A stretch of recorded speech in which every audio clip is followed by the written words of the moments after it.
بسم اللہ الرحمن الرحیم۔ شروع کرتا ہوں اللہ کے پاک نام سے جو بہت بڑا مہربان نہایت رحم والا ہے۔ بنی نوع انسان کی پوری تاریخ میں بہت سے بادشاہ، شہنشاہ اور فرعون ایسے گزرے جو طاقت، دولت اور اختیار کے نشے میں مست تھے۔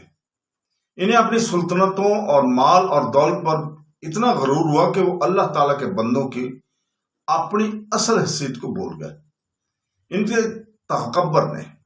کے تکبر نے انہیں حق کی طرف اندھا کر دیا اور ان میں سے کچھ اس حد تک گمراہ ہو گئے کہ وہ اپنے لیے الوحیت کا دعویٰ کرنے لگے۔ ان بدقسمت حکمرانوں نے اپنی دنیاوی طاقت اور بے پناہ دولت کے فریب میں آ کر اللہ تعالیٰ کی وحدانیت کو چیلنج کیا اور لوگوں سے مطالبہ کیا کہ وہ اپنے خالق کی بجائے ان کی عبادت کریں۔ پھر بھی اللہ تعالیٰ نے اپنی لامحدود رحمت سے انہیں ہدایت کے بغیر نہیں چھوڑا۔ بار بار اللہ تعالیٰ نے انبیاء اور رسول بھیجے تاکہ انہیں راستے کی طرف دعوت دے، انہیں حق کی یاد دلائیں اور انہیں صرف اللہ تعالیٰ کی عبادت کی طرف بلائیں۔ تاہم ان میں سے بہت سے باغی لوگوں نے سننے سے انکار کر دیا۔ وہ اپنے کفر پر اڑے رہے اور اپنے تکبر پر اڑے رہے۔ انہوں نے انبیاء کے پیغامات کو رد کیا، حق کا مذاق اڑایا اور پورے ملک میں فساد پھیلاتے رہے۔ جب وہ ہدایت کے بالکل نااہل ہو گئے اور اپنی سرکشی پر اڑے رہے تو اللہ تعالیٰ نے انہیں آنے والی نسلوں کے لیے نمونہ بنا کر رکھ دیا۔ ان کی زبردست سلطنتیں کھنڈرات میں سمٹ گئیں، ان کی دولت انہیں بچا نہ سکی، ان کی فوجیں ان کی حفاظت نہ کر سکیں، ان کے نام ان کے بعد آنے والے کے لیے انتباہ بن گئے۔ اللہ تعالیٰ نے الوحیت کے ان جھوٹے دعوے داروں کا ایسا ذلت انگیز انجام کیا کہ آج بھی ان کی کہانیاں انسانیت کے لیے زبردست سبق کا کام کیا کرتی۔ تو پیارے دوستو، بہنوں، بھائیوں، بزرگوں، ان متکبر حکمرانوں میں شاداد نام کا ایک شخص بھی تھا، ایک ظالم جس کے غرور کی کوئی حد نہیں تھی۔ اس نے اللہ تعالیٰ کی وحدانیت کو چیلنج کیا، الہی ہدایت کے خلاف بغاوت کی اور اس کے تکبر کو اسے مکمل طور پر پسند کرنے دیا۔ لیکن شداد اصل میں کون تھا؟ وہ تاریخ کے سب سے بدنام حکمرانوں میں سے کیسے ایک بن گئے؟ اللہ تعالیٰ کے حکم کو چیلنج کرنے کی کیا وجہ تھی؟ اس نے عظمت کا دعویٰ کیوں کیا اور اللہ تعالیٰ کی وعدہ کردہ جنت کا مقابلہ کیوں کیا؟ اس نے زمین پر ایک شاندار جنت بنانے کی کوشش کیسے کی؟ اس غیر معمولی شہر کی تعمیر میں کتنے سال صرف ہوئے اور آخر کار اللہ تعالیٰ نے اسے قابل فخر حکمرانوں کو آنے والی تمام نسلوں کے لیے عبرت کا نشان کیسے بنایا؟ اس کے تکبر کا آخری نتیجہ کیا نکلا اور موت کے فرشتے نے اس کی روح کو کس انداز میں قبض کیا اس سے پہلے کہ وہ اس جنت کے سے لطف اندوز ہو سکے جو اس نے بنائی تھی؟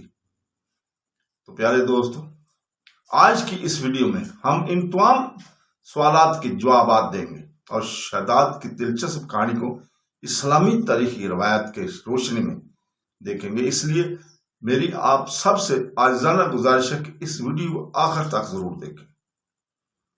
پیارے دوستو، شاداد کا تعلق عاد کی طاقتور قوم عاد سے تھا، جو پوری دنیا میں اپنی غیر معمولی طاقت اور تہذیب کی وجہ سے مشہور تھی۔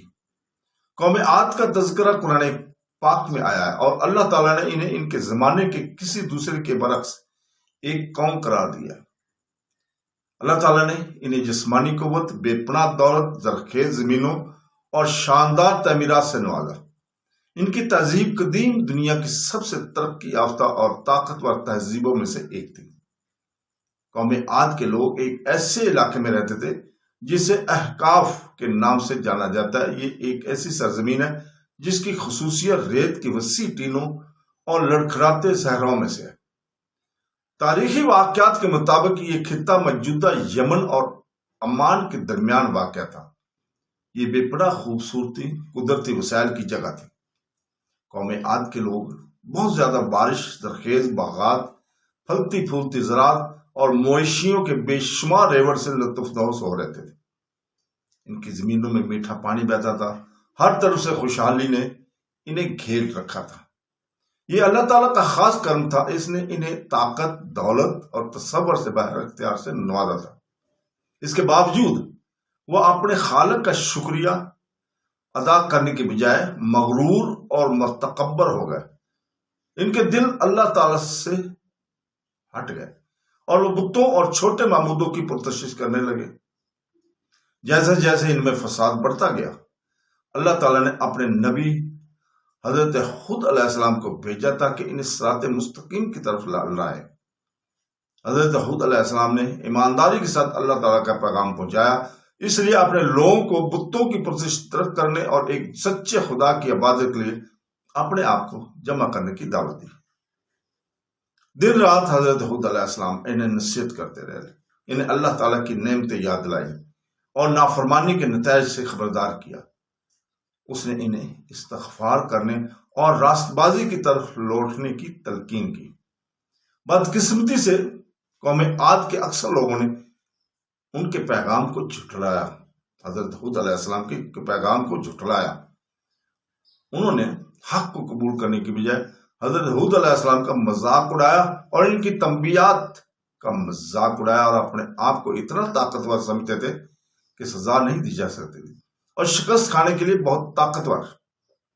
اس قوم کے سردار، قوم عاد کے سرداروں میں شداد نام کا ایک شخص تھا۔ تاریخی روایات میں بتایا گیا کہ ان کا ایک بھائی تھا جس کا نام شید تھا۔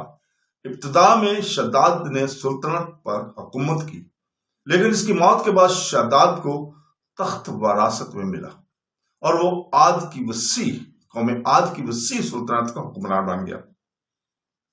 ایک بار جب اس نے مکمل اختیار حاصل کر لیا تو شداد اپنے عہد کی طاقتور ترین بادشاہوں میں سے ایک بن گیا۔ اس کی سلطنت وسیع علاقوں تک پھیلی ہوئی تھی اور بعض روایت کے مطابق اس کا اثر یمن سے عراق اور حتیٰ کہ فارس کے کچھ حصوں تک پھیلا ہوا تھا۔ اس کے پاس بے پناہ دولت، بے شمار سپاہی اور بے پناہ سیاسی طاقت تھی۔ اپنی کامیابی اور اختیار کی وجہ سے شداد زیادہ تکبر کرنے لگا۔ اسے یقین تھا کہ اسے کوئی چیلنج نہیں کر سکتا، اور اس کی طاقت بے مثال حضرت ہود علیہ السلام کی رہنمائی کے لیے بارہا کوششوں کے باوجود ان کے دل پر حق کے خلاف مہر لگی ہوئی تھی۔ ایک دن حضرت ہود علیہ السلام نے شداد کو اللہ تعالیٰ کی عبادت کی طرف بلایا اور اسے اپنے غرور اور کفر کو چھوڑنے کی تاکید کی۔ پھر ان کے درمیان ایک قابل ذکر بات چیت ہوئی۔ شداد نے حضرت ہود علیہ السلام سے پوچھا کہ اگر میں آپ کے رب پر ایمان لاؤں اور آپ کے پیغام پر عمل کروں تو مجھے کیا اجر ملے گا؟ حضرت ہود علیہ السلام نے جواب دیا کہ اللہ تمہیں جنت عطا فرمائے گا۔ شداد نے جب جنت کا ذکر سنا تو تجسس ہوا اور پوچھا یہ جنت کیا ہے؟ پھر حضرت ہود علیہ السلام نے جنت کی خوبصورتی، اس کے دریاؤں کے باغات، محلات اور اللہ تعالیٰ کی طرف سے مومنین کے لیے تیار کردہ لامتناہی نعمتوں کو بیان کیا۔ شداد نے یہ بیانات سنے اور سنتے ہی اس کے چہرے پر مسکراہٹ نمودار ہوئی۔ فخر سے لبریز اس نے حضرت ہود علیہ السلام کی طرف دیکھا اور کہا کیا بس یہی ہے؟ میں خود اس طرح کی جنت بنا سکتا ہوں اور بناؤں گا۔ اگرچہ حضرت ہود علیہ السلام نے بار بار انہیں اس تکبر سے خبردار کرنے کی کوشش کی، لیکن شداد نے سننے سے انکار کر دیا۔ اس کی بجائے شداد نے اس زمین پر اپنی جنت بنانے اور لوگوں کے سامنے اپنی عظمت ثابت کرنے کا عزم کیا اور سب کو دکھانے کا کوشش کی کہ میں خود جنت بنا سکتا ہوں۔ اس طرح تاریخ کی سب سے حیران کن اور المناک کہانیوں میں سے اس کا ایک آغاز ہوا۔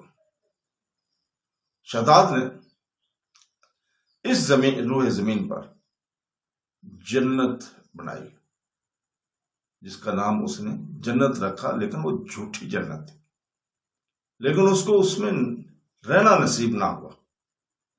اس کی المناک موت ہوئی۔ اللہ تعالیٰ نے دکھا دیا اس قوم کو کہ دیکھو جس نے جنت بنائی لیکن وہ اس میں رہ نہ سکا اور اس کی موت ایک المناک تھی۔ تو دوستوں اس کے ساتھ ہی اجازت چاہتے ہیں اور ہم اگلی قسط انشاءاللہ تعالیٰ کل اسی وقت آپ کے سامنے لے کر آئیں گے۔ اللہ حافظ۔